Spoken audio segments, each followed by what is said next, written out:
This is Jackie, and I am here at the Fillmore Silver Spring with Touche Amore. I've got Clayton and Nick here, kind of enjoying some warmer temperatures. It's inside, rainy and gross outside.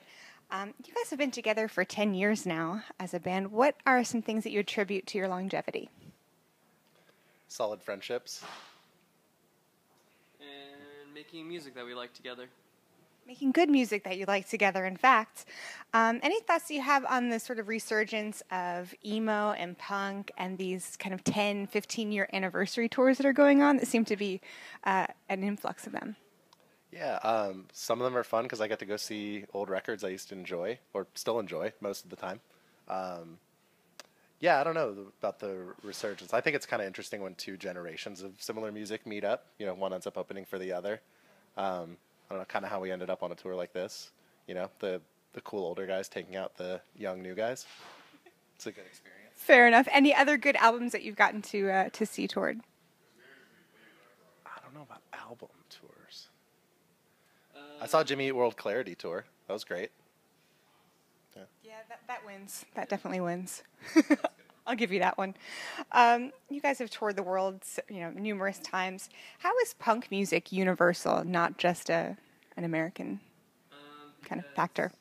I would say because punk is a mentality. It's not a style of music. So to me, punk is just a way of basically free expression, and it doesn't even necessarily have to be like you're playing a typical form of punk rock, like the Ramones or something like that. To me, jazz or any kind of music really can have the punk ethics behind it. So that's pretty much universal to me. It's the ethics, not the music.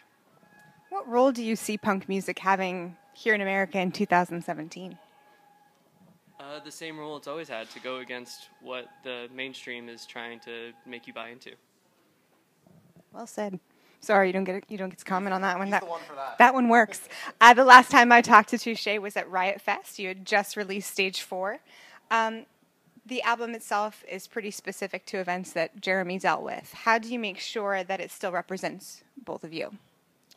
I think it's because we're all very involved, like a family. You know, we're going through things with him as he is. Obviously, not to the same degree, but there's a deal of respect. And on my side, I deal with all the artwork for the band, and I always make it a task to make it very specific, that it fits the themes, and there's something conceptual behind it. So, working with Jeremy about, the proper way to visually represent that kind of loss and the way to go about it, we all feel really involved and, like we're experiencing it together in a way. Yeah, I mean, there's not much else to say because the band is a collective, the band is a family, so we all experience everything together. What are some messages you hope fans take away from the album? I mean, to be honest, we don't really make music to do for other people, it's for ourselves, so whatever people take away from it is totally fine with me, because for us it's an expression of ourselves. And how was this album a shift in roles, either musically of your roles as a band or individual members? I think pretty much the same. We always have written together in some capacity, whether it's all together in a room or someone coming with an idea and then we expand on it together. It's just rarely a solo effort, so it was just all of us trying to, bring our best selves and write the best songs that we could. What are the songs that you think you are least likely to play live from this album?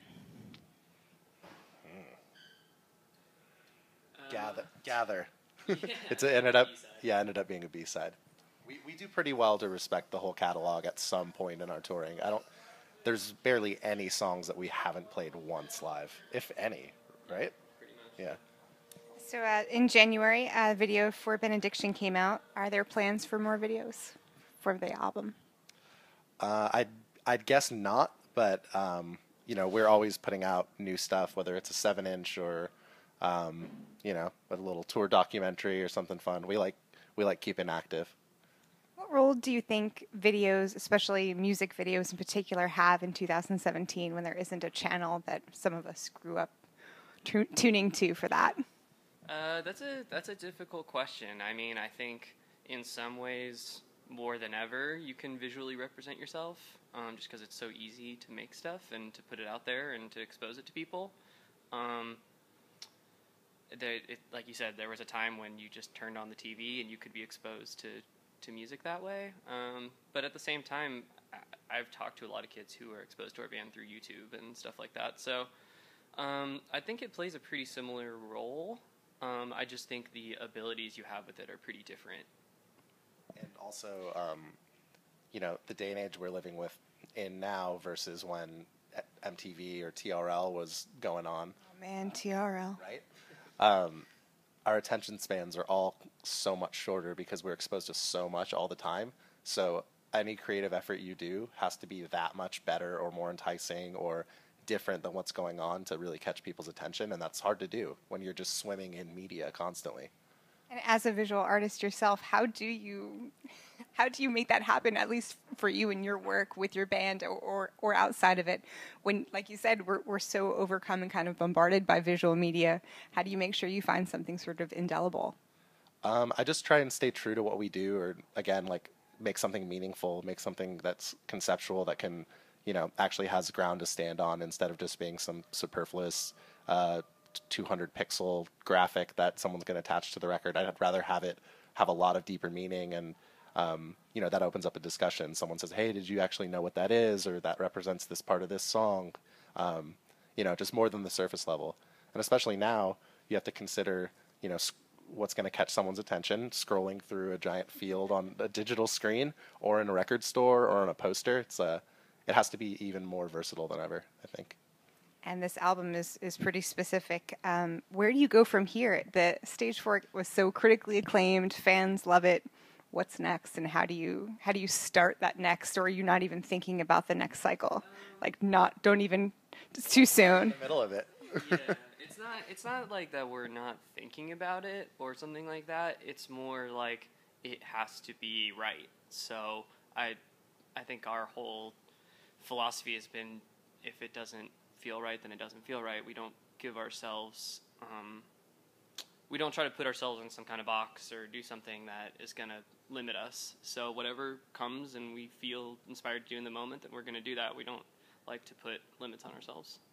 Sounds pretty good and refreshing that you don't feel like you have to you don't have to function on a specific schedule, as far as other bands feel like every year they have to churn out. It must be at least a kind of a refreshing way to think about things. So what are your plans for touring this spring and into the summer? You're moving around quite a bit. We do this tour through the end of April, and then there's a couple things that have not been announced yet. We're going to Europe in June to do some festivals, and Australia in July with Turnover, and then hopefully back around here in the fall. Well, stay tuned for much more from Touché Amore. This is Jackie, thanks to Chorus FM and One Avenue TV.